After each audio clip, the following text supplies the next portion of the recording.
مختومہ کونین حضرت سیدہ فاطمہ الزہرا سلام اللہ علیہ کی اس دنیا میں تشریف آوری عالم انسانیت کے لیے اور بالخصوص مسلمانان عالم کے لیے اللہ رب العزت کے عظیم انعامات اور احسانات میں سے ایک عظیم انعام اور احسان ہے۔ سبحان اللہ۔ آپ کی تشریف آوری جس ماحول میں ہوئی ہم دیکھتے ہیں اور تاریخ عرب اس بات پر گواہ ہے کہ بیٹیوں کا پیدا ہونا عار سمجھا جاتا تھا، بیٹیوں کو زندہ درگور کرنا مشرکین مکہ کا اکثر معمول تھا۔ سیدہ کائنات کی عظیم برکات جو آمد کی ہیں ان میں سے ایک بڑی برکت یہ ہے کہ پاک بی بی کے تشریف لانے کے بعد کوئی بیٹی زندہ دفن نہیں۔ سبحان اللہ، سبحان اللہ۔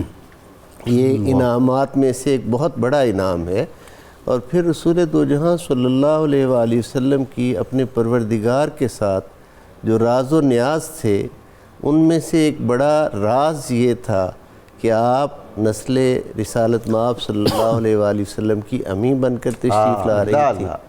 اولاد تو ساری ہی ماں باپ کو پیاری ہوتی ہے، بیٹے ہوں بیٹیاں ہوں، اور پھر رحمت للعالمین صلی اللہ علیہ وآلہ وسلم کی پاک بارگاہ جہاں سارے جہانوں کے لیے رحمت ہو، وہاں اپنی اولاد مبارک کے لیے کیا ان کے لیے شفقتیں ہوں گی، ان کے لیے کیا رحمتیں ہوں گی۔ لیکن چونکہ سیدہ کائنات کی تشریف آوری اللہ رب العزت کی طرف سے ایک بہت بڑی عطا تھی، اس لیے آپ کی تشریف آوری پر حضور سید عالمین صلی اللہ علیہ وآلہ وسلم کی خوشی، مسرت اور شادمانی بالکل مختلف تھی۔ اور وہ ہستی جس ہستی کا اس زاویہ سے ذکر بہت کم ہوتا ہے، ویسے تو ان پہ پروگرام ہوتے ہیں، کہ اس ہستی نے جنہیں اولین مصدقہ رسالت ہونے کا اعزاز حاصل ہے اور خاتون اول مسلمانان عالم کی ہونے کا اعزاز حاصل ہے، اس ہستی کی ذات مبارک بھی اس راز سے آگاہ تھی کہ پہلی اولاد کی شان اپنی جگہ لیکن فاطمہ کی شان کچھ اور ہے، مختلف ہے، ان کا مقام کچھ مختلف ہے، ان کی عظمت کچھ اور ہے، ان کو اللہ نے کوئی خاص انعام سے نوازا ہے اور یہ شان طہارت کی لائق ہے۔ اب دیکھیں نا آپ، جیسے آپ نے بہت خوبصورت انٹرو میں اشارہ دیا کہ آیت تطہیر کی مصداق آپ کی ذات مبارک ہے۔ حضرت عبداللہ ابن عباس رضی اللہ تعالیٰ عنہما روایت فرماتے ہیں کہ حضور علیہ السلام نماز فجر کے لیے جب اپنے کاشانہ نبوت سے نکلتے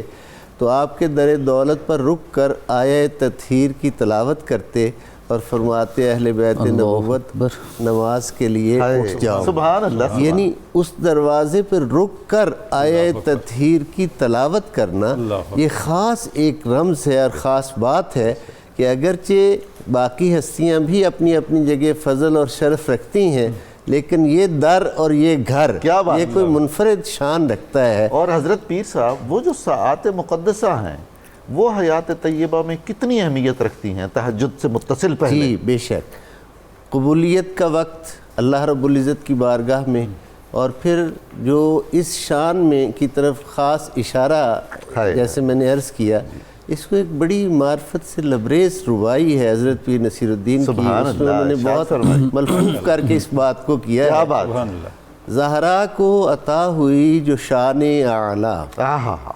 زہرا کو عطا ہوئی جو شان اعلیٰ، سمجھے گا اسے کوئی مقدر والا۔ کیا بات ہے! امید سفارش ان سے رکھتا ہے نصیب، سبحان اللہ، زہرا کا کہا مصطفیٰ نے نہ ٹالا۔ سبحان اللہ، سبحان اللہ۔ تو حضرت سیدہ کائنات کی بچپن سے ہی اگر ہم دیکھیں، ایک تو اللہ رب العزت کی طرف سے منزلت اور شان جداگانہ ہے، پھر دیکھیں کہ آغوش آپ کو تربیت کے حوالہ سے وہ ملی جس ذات کو اللہ نے معلم کائنات اور معلم انسانیت بنا کر بھیجا، اور صاحب وحی الہی اور صاحب قرآن کی آغوش رحمت اور رافت آپ کو تربیت کے لیے ملی۔ تو حضور صلی اللہ علیہ وآلہ وسلم نے اپنی وہ تمام شانیں جو آپ کے رب نے آپ کو عطا فرمائی تھیں، ان تمام شانوں کا حصہ وافر اور فیض وافر حضرت فاطمہ الزہرا سلام اللہ علیہ کو عطا فرمایا۔ اور دیکھیں، آقا سے نسبت رکھنے والی ہر ہستی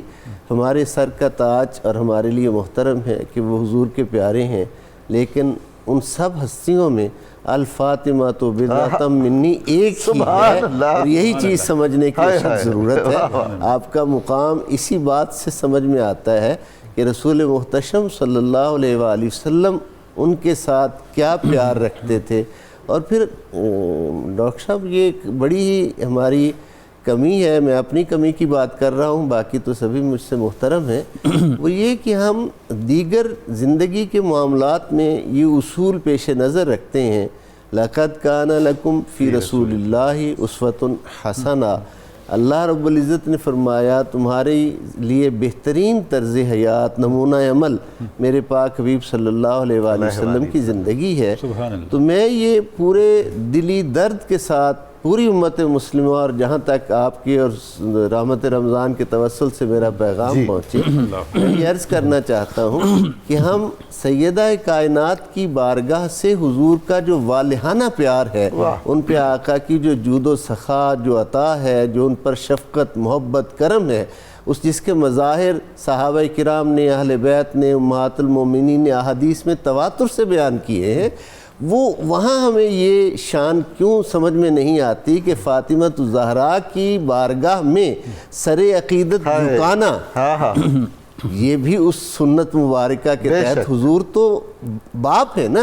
آقا تو کرم فرما رہے ہیں، ہمارے لیے تو در سر جھکانے کے لیے ہمیں تو سکھایا جا رہا ہے کہ ان کی بارگاہ کیا ہے، ان کا مقام کیا ہے۔ تو حضرت فاطمہ الزہرا سلام اللہ علیہ کے در دولت سے والہانہ محبت رکھنا، یہ بھی حضور علیہ السلام کی عظیم سنت اور مبارک سنت ہے، اور یہ ایک ایسی سنت ہے جس سے بڑی بڑی کوتاہیوں کو معافی مل جاتی ہے۔ اگر آدمی اس در سے جڑ جائے تو باقی بہت سی کوتاہیاں بشری تقاضوں کے تحت جو انسان سے ہوتی ہیں۔ حضور والا ہمارے جو اکابر تھے، اہل دل تھے، انہیں معلوم تھا،